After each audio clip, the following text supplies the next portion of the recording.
मेरे प्यारे देशवासियों, माझ्या प्रिय देशवासियांनो, नमस्कार। नमस्कार।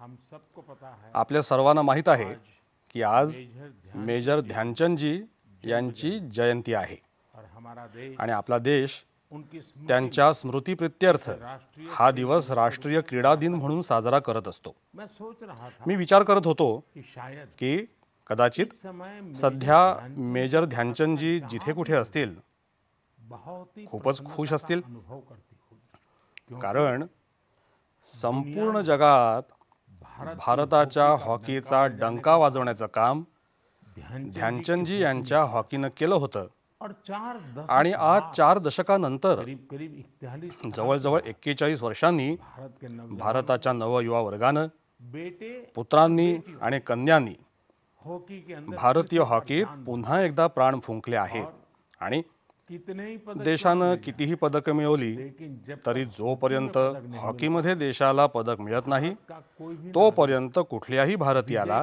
विजयाचा आनंद घेता येत नाही। और इस बार आणि यावेळच्या ऑलिम्पिकमध्ये पदक भारताला हॉकीचं पदक मिळालं, दशक के बाद 4 दशकानंतर मिळालं। कल्पना कर सकते हैं आपण कल्पना करू शकता मेजर ध्यानचंदजी यांच्या मनाला, उनकी आत्मा त्यांच्या आत्म्याला कहाँ होंगे ते जिथे कुठे असतील तिथे किती आनंद झाला असेल।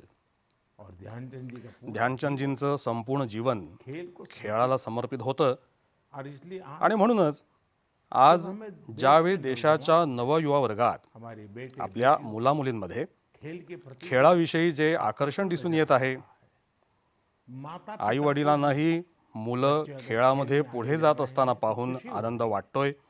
ये जो ललक आज खेळाविषयी जो एकंदर उत्साह दिसून येतोय ना, ही तो पाहिल्यावर मला वाटतं की हीच मेजर ध्यानचंदजी यांना खूप मोठी श्रद्धांजली आहे। साथियों, मित्रांनो, खेलकूद की बात होती है ज्याविषयी खेळाविषयी बोलणं होतं ना, त्यावेळी स्वाभाविकपणे आपल्या डोळ्यासमोर संपूर्ण तरुण पिढी येते और जब युवा आणि ज्यावेळी या तरुण पिढीकडे अगदी लक्षपूर्वक न्याहाळून पाहिलं तर किती मोठा बदल झाल्याचं दिसून येतं। युवा का मन युवा वर्गामध्ये मन परिवर्तन झालंय और आज का युवा मन आणि आजचं युवा मन से जुनाट बोथट झालेल्या पद्धतींपेक्षा काहीतरी नया नवीन करू इच्छितोय, हट करके करना। काहीतरी वेगळं नवं करू पाहतोय। आज का युवा मन आजचं युवा मन बने बना आधीच निर्माण झालेल्या पाऊल वाटेवर चालू इच्छित नाही, वो नए रास्ते तर नवीन मार्ग तयार करू पाहत आहे। अननोन जगह पे त्यांना अगदी अनोळख्या क्षेत्रांमध्ये पावलं टाकायची आहेत। मंजिल भी नहीं, लक्ष्य भी त्यांच्या दृष्टीनं लक्ष्यही नवं, ध्येयही नवं, मार्गही नवा चाह भी नहीं। आणि इच्छाही नवी। अरे एक बार मन अरे युवा वर्गाने एकदा का मनावर घेतलं ना जी जान की अगदी आपलं सर्वस्व पणाला लावून झटायला लागतात, मेहनत अहोरात्र मेहनत करत राहतात। हम देखते हैं आपण पाहिलंय कुछ समय की काही दिवसांपूर्वी भारत ने भारतानं आपलं अंतराळ क्षेत्र सर्वांसाठी खुलं केलं और देखते ही आणि पाहता पाहता युवा पीढ़ी ने युवा पिढीनं ही संधी साधली पकड़ लिया।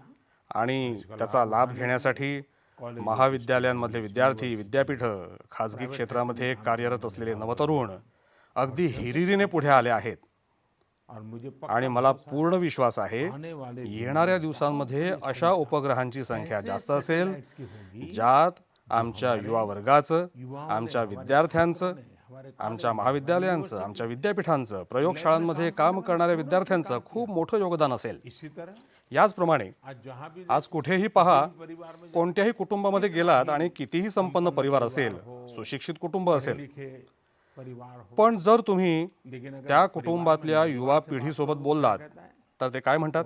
त्यांना कुटुंबात परंपरागत चालत आलेल्या पेशापेक्षा खूप काही वेगळं करायचं आहे। ते म्हणतात मला स्टार्टअप करायचं आहे, मी स्टार्टअपमध्ये जाईन। याचाच अर्थ असा आहे की कोणताही धोका पत्करायला त्यांचं मन तयार आहे। शहरों में भी आज लहान लहान शहरांमध्येही स्टार्टअप संस्कृतीचा विस्तार होत आहे और मैं उसमें आणि मला त्यामध्ये उज्जवल उज्ज्वल भविष्याचे संकेत स्पष्टपणे दिसत आहेत। पहले ही अगदी काही दिवसांपूर्वीच हमारे देश आपल्या देशामध्ये खिलौनों की खेळण्यांविषयी चर्चा होत होती।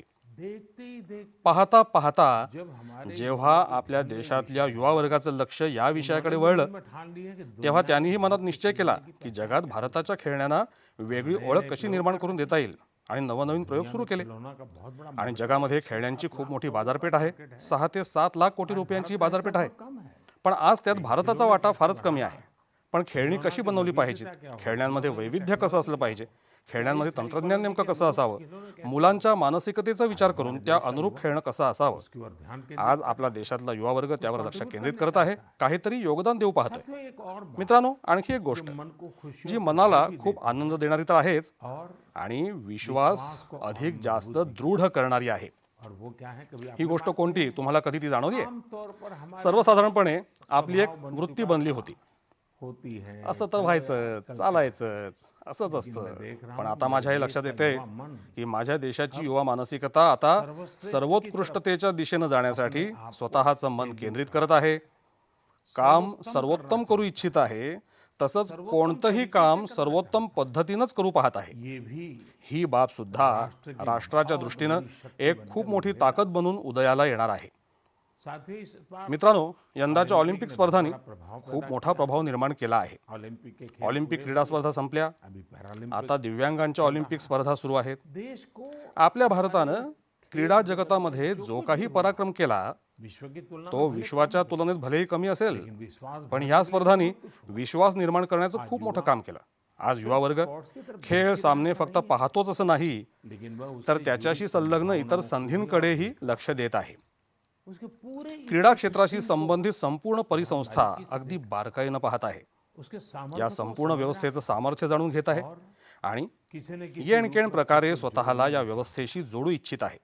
अब वो आता ते पारंपरिक गोष्टींमधून बाहेर पडून नवीन व्यवस्था अंगीकारत आहेत.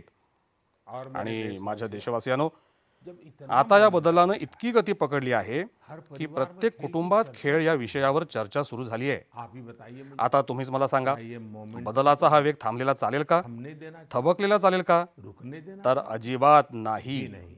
आप तुम्हीही माझ्याच प्रमाणे विचार करत असाल. अब देश में आता देशामध्ये खेल खेळ, खेल क्रीडा प्रकार, खिलाडू वृत्तीची भावना, स्पोर्ट्समैन स्पिरिट खिलाडू वृत्तीची भावना आता थांबता कामा नये. इस मोमेंटम बदलाच्या या गतीला पारिवारिक जीवन कौटुंबिक जीवनात, सामाजिक जीवनात, राष्ट्राच्या जीवनामध्ये कायमस्वरूपी बनवलं पाहिजे, ऊर्जा से भर दे, ऊर्जापूर्ण बनवलं पाहिजे, निरंतर नव्या उत्साहानं भरलं पाहिजे. घर हो मग घरामध्ये असो, बाहेर असो, गाव असो, शहर असो, आपल्याकडची सर्व मैदानं अगदी भरून गेली पाहिजेत. सब खेले, सर्वांनी खेळलं पाहिजे सब खेले। आणि सर्वांनी खुललं पाहिजे. आपको याद है आणि ना, आठवत आहे ना, मी लाल किल्ल्यावरून काय सांगितलं होतं? सबका प्रयास, सबका प्रयास. होय, सबका प्रयास, सबका प्रयास. सबके सर्वांच्याच प्रयत्नांनीच भारत खेलों में क्रीडा क्षेत्रामध्ये नवीन उंची गाठू शकेल, जिस जी क्षमता भारताकडे आहे. मेजर ध्यान मेजर ध्यानचंदजींसारख्या लोकांनी जो राह जो मार्ग दाखवला आहे उसमें त्यावरून पुढची वाटचाल करण्याची जबाबदारी आपली आहे. बरसों बाद अनेक वर्षांनी देश हा कालखंड अनुभवत आहे. कि खेलों के खेळाच्या बाबतीत परिवार कुटुंब असो, समाज असो, राज्य असो, राष्ट्र असो, एक मनानं सर्व लोक लोग जोडले जात आहेत. मेरे प्यारे नौजवान, माझ्या प्रिय युवा मित्रांनो, इस अवसर का आपण सर्वांनी या संधीचा लाभ घेऊन अलग वेगवेगळ्या क्रीडा प्रकारांमध्ये प्रभुत्व मिळवलं पाहिजे. भी हासिल करनी चाहिए. गावागावांमध्ये क्रीडा स्पर्धा निरंतर होत राहायला पाहिजेत. अशा स्पर्धांमधूनच तर खेळाच्या कक्षा रुंदावतात, खेल विकास खेळ विकसित होतो, खिलाड़ी खेळाडू सुद्धा यामधूनच तयार होतात. आइए चला तर मग आपण सर्व देशवासीय इस मोमेंट या क्रीडा क्षेत्राशी निगडीत असलेल्या बदलाच्या वेगाला जितकं पुढे घेऊन जाऊ शकू, इतना योग जितकं योगदान देऊ शकतो तितकं देऊन का प्रयास सबका प्रयास हा मंत्र मंत्र से प्रत्यक्षात जगून दाखवूया. मेरे प्यारे देशवासी, माझ्या प्रिय देशवासियांनो, कल जन्माष्टमी उद्या जन्माष्टमीचा सणही आहे. जन्माष्टमी का जन्माष्टमीचा काळ म्हणजे भगवान भगवान श्रीकृष्णाचा जन्मोत्सव. हम भगवान के आपल्याला भगवान श्रीकृष्णाची सर्व रूपं चांगली ठाऊक आहेत. खोडकर कान्हापासून ते विराट रूप धारण करणाऱ्या कृष्णापर्यंत, त्याच्या शास्त्र सामर्थ्यापासून शस्त्र ते कृष्णाच्या शस्त्र सामर्थ्यापर्यंत, कला हो, कला असो, सौंदर्य हो, सौंदर्य असो, माधुर्य माधुर्य असो, कहाँ कहाँ कृष्ण चराचरात भरला आहे. ये बातें मैं इसलिए मात्र हे सर्व मी अशासाठी सांगतोय कारण जन्माष्टमीच्या अगदी काही दिवस आधी मैं एक ऐसे मी एका आगळ्या वेगळ्या अनुभवाला सामोरा गेलो. तो मेरा मन करता है मैं त्यामुळे माझं मन मला सांगतंय हा अनुभव तुम्हालाही सांगावा.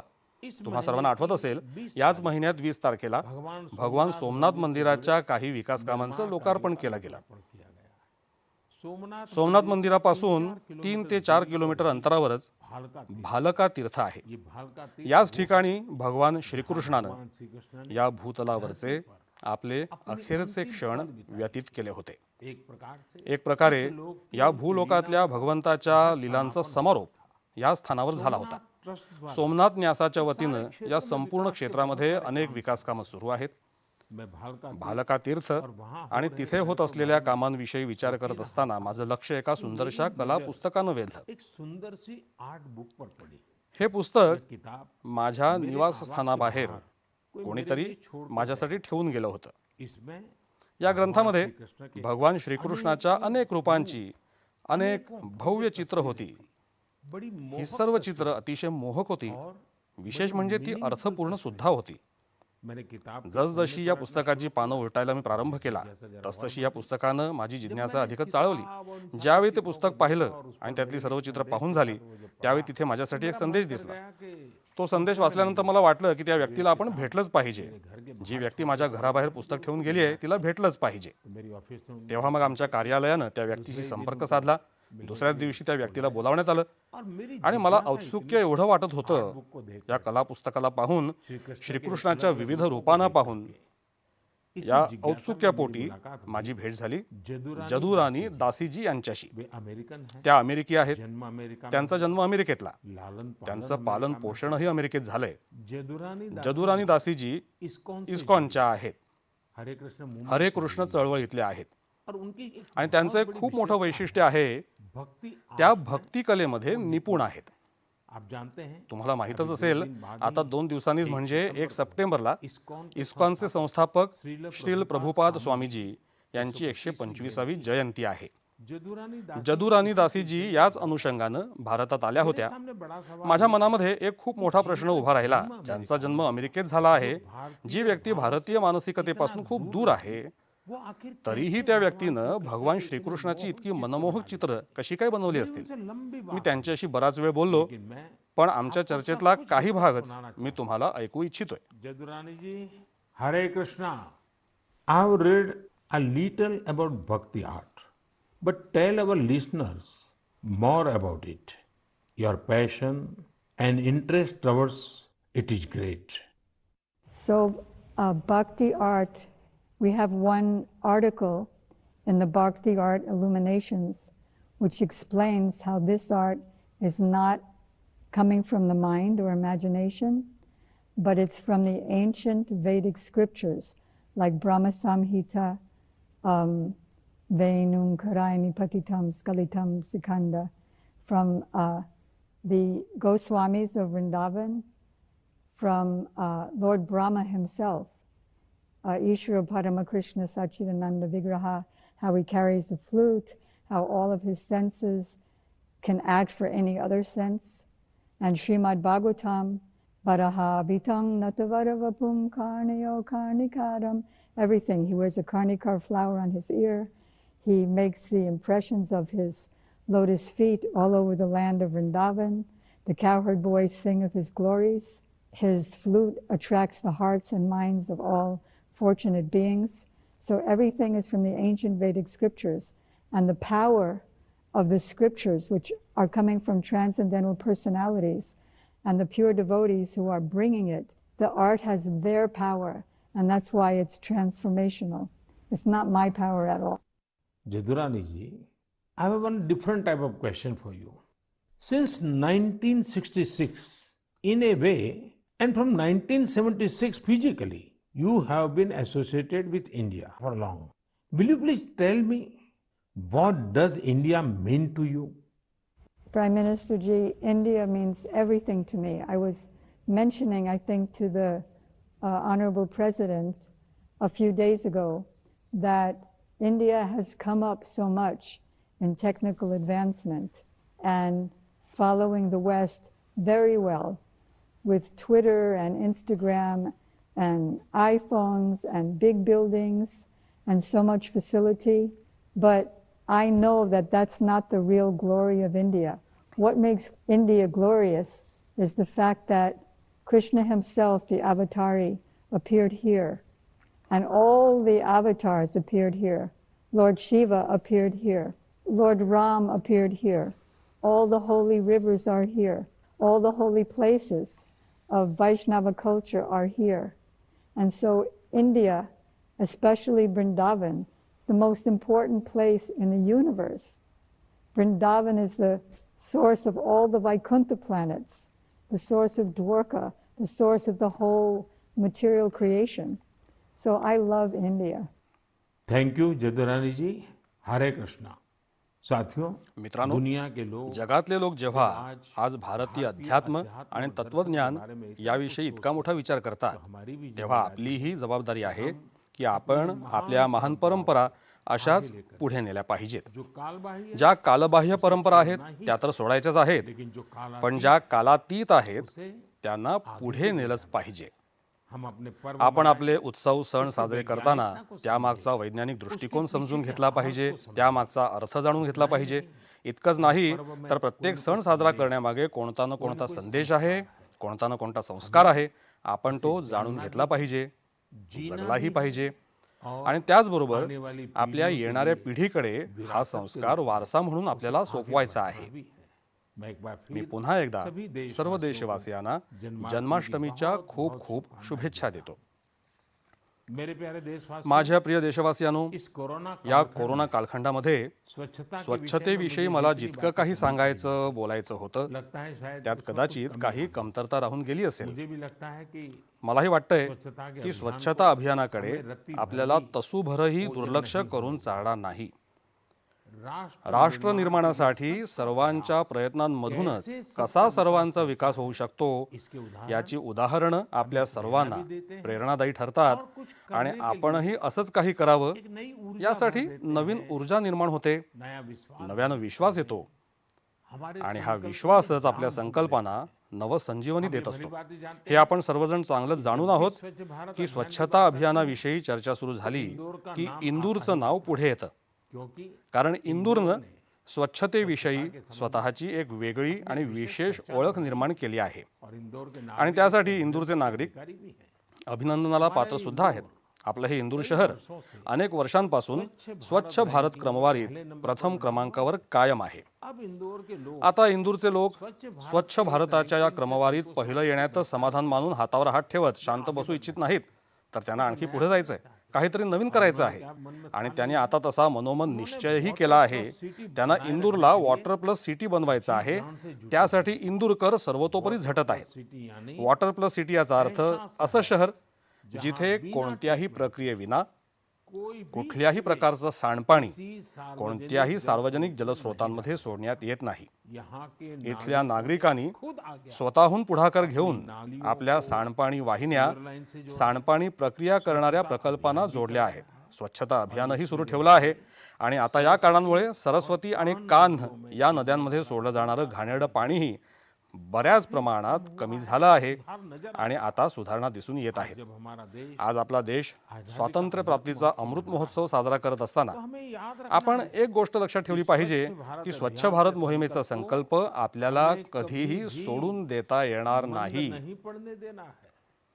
आपल्या देशातील जितकी जास्त शहरं ज्यादा वॉटर प्लस सिटी असतील प्लस सिटी होंगे त्याच प्रमाणात उतना ही स्वच्छतेची व्याप्ती वाढेल, हमारी आपल्या नद्या स्वच्छ होतील आणि पाण्याची बचत करण्याची एक मानवी जबाबदारी पार पाडण्याचे संस्कार सुद्धा आपसूक होतील. साथियों, मित्रहो, मेरे सामने एक माझ्यासमोर बिहारमधील मधुबनीचं एक उदाहरण आहे. मधुबनी मधुबनी इथे डॉक्टर राजेंद्र प्रसाद कृषी विद्यापीठ आणि तिथल्या स्थानिक कृषी विज्ञान केंद्रानं मिळून एक चांगला उपक्रम राबवला आहे. इसका लाभ या उपक्रमाचा लाभ शेतकऱ्यांना तर मिळतो आहेच, इससे शिवाय त्यामुळे स्वच्छ भारत मोहिमेला सुद्धा नवं बळ मिळत आहे. विद्यालय की इस विद्यापीठाच्या या उपक्रमाचं नाव आहे सुखेत सुखेत मॉडेल. सुखेत मॉडेल सुखेत मॉडेलचा उद्देश आहे गांवों गावातलं प्रदूषण कमी करणं. इस मॉडेल के या मॉडेल अंतर्गत गांव के गावातल्या शेतकऱ्यांकडून शेण आणि शेतातला तसंच घरातला इतर सगळा कचरा गोळा केला जातो किया जाता है. आणि त्याच्या मोबदल्यात गांव गावकऱ्यांना स्वयंपाकाच्या गॅस सिलेंडरसाठी पैसे दिले जातात. जो कचरा जो कचरा गावातून गोळा केला जातो त्याची विल्हेवाट लावण्यासाठी वर्मी कंपोस्ट त्यातून गांडूळ खत तयार केलं जातं. यानी सुखेत म्हणजेच मॉडेल या के सुखेत चार मॉडेलचे लाभ 4 लाभ तर सीधे अगदी सरळ सरळ दिसून येतात. एक तो गांव को एक तर गाव प्रदूषणमुक्त होतं, दूसरा दुसरं म्हणजे गाव घाणीपासून कचऱ्यापासून मुक्त होतं, तिसरं म्हणजे ग्रामस्थांना स्वयंपाकाच्या गॅस सिलेंडरसाठी पैसे मिळतात आणि चौथा लाभ म्हणजे गावातल्या शेतकऱ्यांना जैविक खत उपलब्ध होतं. आता विचार करा, अशा उपक्रमांच्या माध्यमातून आपण आपल्या गावाला किती सक्षम करू शकतो. आत्मनिर्भरता हाच तर खरा स्वावलंबनाचा मुद्दा आहे. मैं देश की मी देशातल्या प्रत्येक पंचायतीला आवाहन करतो की अशा प्रकारचे उपक्रम आपापल्या ठिकाणी राबवण्यात तुम्ही नक्की विचार करा. आणि मित्रहो, एक लक्ष्य जेव्हा आपण एखादं लक्ष्य निर्धारित करून ते साध्य करण्याचा प्रयत्न करू लागतो ना, तेव्हा आपल्याला त्याचं फळ मिळतंच. आता हेच पहा ना, आपल्या तामिळनाडूमधल्या शिवगंगा जिल्ह्यातल्या कांजीरंगाल पंचायतीचं उदाहरण. देखिए या लहानशा ग्रामपंचायतीनं पंचायत ने क्या काय केलं ठाऊक आहे? यहाँ पर आप या ठिकाणी तुम्हाला वेस्ट से वेल्थ फ्रॉम वेस्टचा एक अनोखा उपक्रम बघता येईल. पंचायत ने इथल्या ग्रामपंचायतीनं स्थानिक लोकांच्या मदतीनं कचरे से कचऱ्यापासून वीज तयार करण्याचा एक स्थानिक प्रकल्प आपल्या गावात सुरू केला आहे. पूरे गांव सगळ्या गावातला कचरा एकत्र केला जातो, उससे बिजली त्यापासून वीज तयार केली जाते और बचे हुए आणि उर्वरित उत्पादनाची विक्री कीटकनाशक म्हणून केली जाते. गांव के गावातल्या या ऊर्जा प्रकल्पाची क्षमता प्रतिदिन प्रतिदिन 2 टन कचऱ्यावर प्रक्रिया करण्याची आहे. इससे बनने वाली त्यापासून मिळणाऱ्या विजेचा वापर गावातले पथदिवे आणि इतर गरजा भागवण्यासाठी केला जातो. इससे पंचायत का या प्रकल्पामुळे पंचायतीच्या पैशांची बचत तर होतेच, सोबतच हा पैसा विकासाच्या इतर कामांसाठी वापरला जातो. आता मला सांगा, तामिळनाडूमधल्या शिवगंगा जिल्ह्यातल्या एका लहानशा पंचायतीनं हम सभी देश आपल्या सर्व देशवासियांना काही नवं करण्याची प्रेरणा दिली आहे नाही, हो की नाही? त्यांनी खरोखरच कमाल करून दाखवली की नाही? माझ्या प्रिय देशवासियांनो, मन की बात कार्यक्रम आता भारताच्या सीमेपुरता मर्यादित राहिलेला नाही. अलग अलग जगाच्या कानाकोपऱ्यात सुद्धा मन की बात कार्यक्रमावर चर्चा होत असते. विदेशों में आणि परदेशात राहणारे आपल्या भारतीय समुदायाचे लोक सुद्धा मला वेगवेगळ्या प्रकारची नवनवीन माहिती देत असतात. और मुझे भी कभी कभी आपल्या या मन की बात कार्यक्रमाच्या माध्यमातून मला सुद्धा परदेशात सुरू असणाऱ्या वैशिष्ट्यपूर्ण उपक्रमांबद्दल माहिती द्यायला मनापासून आवडतं. अच्छा लगता है आज सुद्धा भी मैं मी तुमची ओळख अशाच काही लोकांशी करून देणार आहे. लेकिन उससे मात्र त्याआधी मी तुम्हाला एक ध्वनिफीत ऐकवू इच्छितो. थोड़ा गौर जरा लक्षपूर्वक ऐका.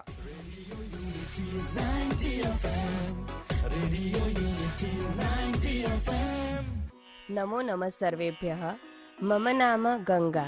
भवन्तु शृण्वन्तु रेडियो यूनिटी 90 FM. एक भारत श्रेष्ठ भारत. अहम् एकता मूर्तेयाः मार्गदर्शिका एवं रेडियो यूनिटी माध्यमे आर्जे अस्मि. अद्य संस्कृत दिनम् अस्ति. सर्वेभ्यः बहवः शुभकामनाः अस्ति. सरदार वल्लभभाई पटेल महोदयस्य लोहपुरुषः इति उच्यते. 13विंशतिसहस्रतमे वर्षे लोहसङ्ग्रहस्य अभियानं प्रारब्धम्. 34 टन् परिमितं लोहस्य गलनं कृतम्. झारखण्डस्य एकः कृषकः मृद्गरस्य दानं कृतवान्. भवन्तु शृण्वन्तु रेडियो यूनिटी 90 FM. एक भारत श्रेष्ठ भारत.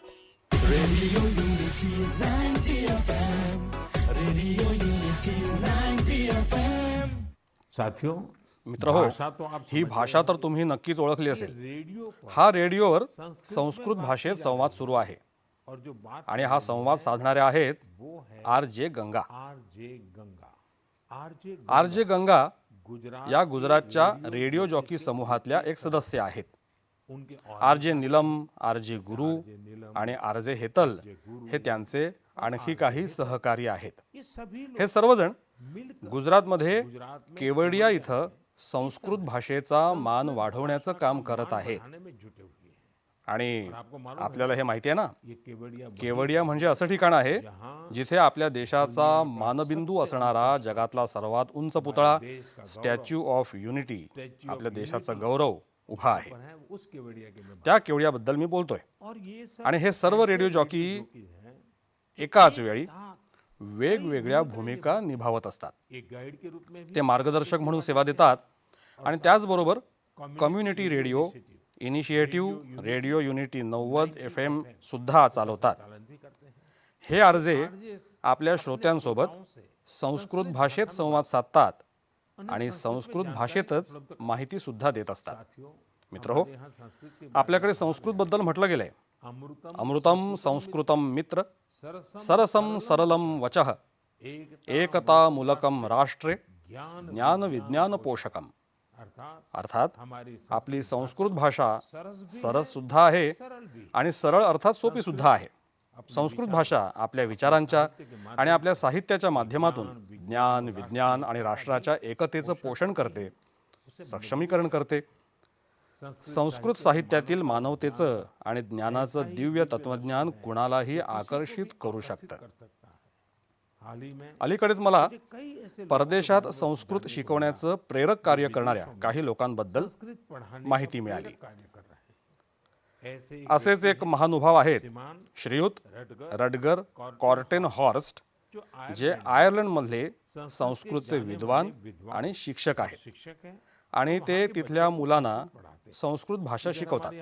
इथे आपल्याकडे पूर्वेला भारत आणि थायलंड यांच्यातले सांस्कृतिक संबंध दृढ करण्यात संस्कृत भाषा महत्त्वाची भूमिका बजावते. डॉक्टर चिरापत प्रपंड विद्या आणि डॉक्टर कुसुमा रक्षामणी हे दोघेही थायलंडमध्ये संस्कृत भाषेचा प्रचार आणि प्रसार करण्याचं खूप महत्त्वाचं काम करत आहेत. त्यांनी थाई आणि संस्कृत भाषेत तुलनात्मक साहित्याची रचना सुद्धा केली आहे. असेच आणखी एक प्राध्यापक आहेत श्रीयुत बोरिस जाखरिन. ते रशियामध्ये मॉस्को स्टेट विद्यापीठात संस्कृत शिकवतात. त्यांचे अनेक शोध निबंध आणि पुस्तकं प्रकाशित झाली आहेत.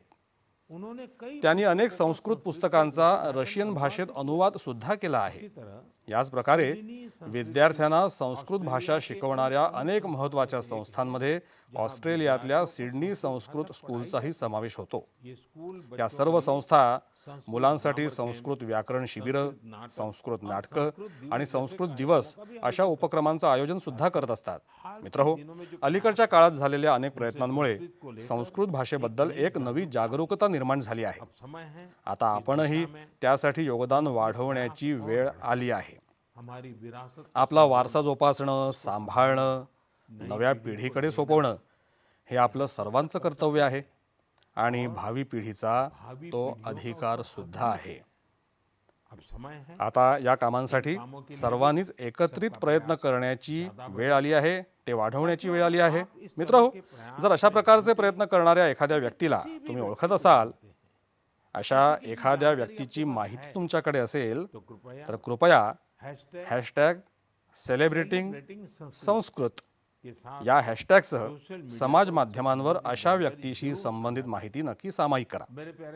माझ्या प्रिय देशवासियांनो, आपण लवकरच विश्वकर्मा जयंती साजरी करू. भगवान विश्वकर्मा यांना आपल्याकडे विश्वाच्या सृजन शक्तीचं प्रतीक मानलं जातं.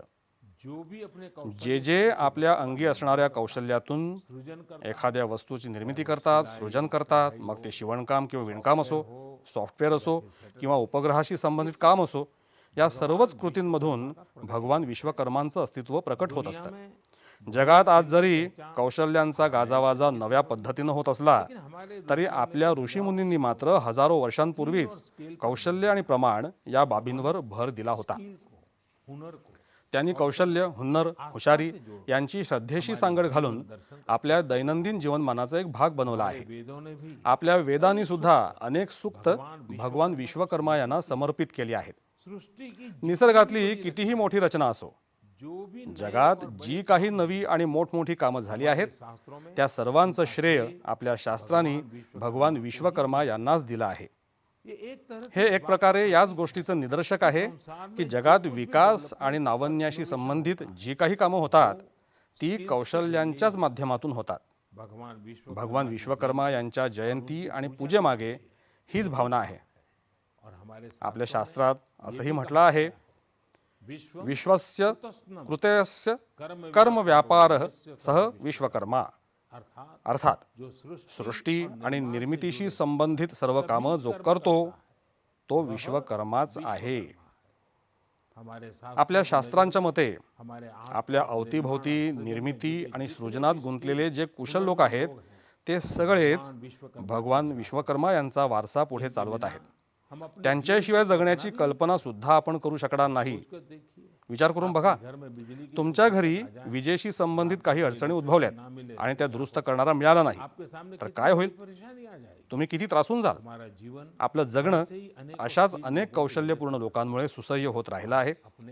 जरा आपल्या आजूबाजूला नजर टाका. लोहारकाम करणारे असोत, मातीपासून भांडी तयार करणारे असोत, लाकडी सामान तयार करणारे असोत, विजेचं काम करणारे असोत, घरात रंगकाम करणारे असोत, स्वच्छता कर्मचारी किंवा मोबाईल लॅपटॉप दुरुस्त करणारे असोत, हे सर्वच आपले सहकारी आपल्या कौशल्यामुळे ओळखले जातात. हे सुद्धा आधुनिक विश्वकर्माच आहेत. पण मित्रो, याचा आणखी एक पैलू सुद्धा आहे आणि तो कधीतरी काळजी करण्यासारखा आहे. ज्या देशात जिथल्या संस्कृतीमध्ये, परंपरेमध्ये, विचारांमध्ये कौशल्य आणि कुशल मनुष्यबळाची सांगड भगवान विश्वकर्मा यांच्याशी घालण्यात आली आहे, तिथली परिस्थिती कशी बदलत गेली आहे. एकेकाळी आपलं कौटुंबिक जीवन, सामाजिक जीवन तसंच राष्ट्रीय जीवनावर कौशल्यांचा फार मोठा प्रभाव होता. मात्र गुलामगिरीच्या प्रदीर्घ कालखंडात कौशल्यांकडे आदरानं पाहण्याची भावना हळूहळू विस्मृतीत गेली. विचारसरणी काहीशी अशी घडत गेली की कौशल्यांवर आधारित कामांकडे तुच्छ भावनेनं पाहिलं जाऊ लागलं. आणि आज बघा, संपूर्ण जग सर्वात जास्त स्किल म्हणजेच कौशल्यांवरच भर देत आहे. भगवान विश्वकर्मा यांची पूजा सुद्धा निव्वळ औपचारिकतेनं पूर्ण होत नाही. आपण कौशल्यांबाबत आदराची भावना बाळगली पाहिजे. कौशल्य प्राप्त करण्यासाठी कष्ट केले पाहिजेत.